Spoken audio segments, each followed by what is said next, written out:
ایک یہودی حضرت علی کی خدمت میں پیش ہوا اور بڑے تلخ الفاظ میں بولا، اے علی، تم جس رب کی عبادت کرتے ہو، صبح شام اس کی نماز پڑھتے ہو، لیکن تمہارا رب اگر ہے تو نظر کیوں نہیں آتا؟ حضرت علی کو اس شخص پر بہت غصہ آیا اور اپنی تلوار اٹھاتے ہوئے اٹھ کھڑے ہوئے اور کہا، اے گستاخ، کیا تو جانے میرا رب کیا ہے؟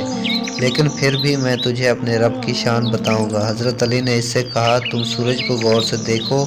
اس نے کہا، میں اس کو نہیں دیکھ سکتا۔ حضرت علی نے فرمایا کہ تم سورج کو نہیں دیکھ سکتے تو سورج بنانے والے کو کیسے دیکھ سکو گے؟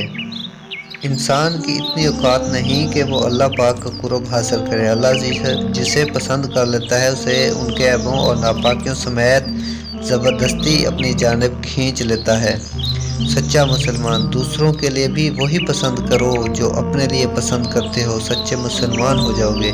زیادہ نہ ہنسو، اس لیے کہ زیادہ ہنسنا دل کو مردہ کر دیتا ہے۔ بیلوں کی لڑائی میں ہمیشہ مینڈک ہی مارے جاتے ہیں اور سیاستدانوں کی لڑائی میں غریب عوام ہی پستی ہے۔ سچا مومن اپنے پڑوسیوں کے ساتھ ہمیشہ حسن سلوک سے پیش آؤ، سچے مومن کی نشانی ہے۔ مالدار، اللہ تعالیٰ کے تقسیم شدہ رزق پہ راضی ہو جاؤ، سب سے زیادہ مالدار ہو جاؤ۔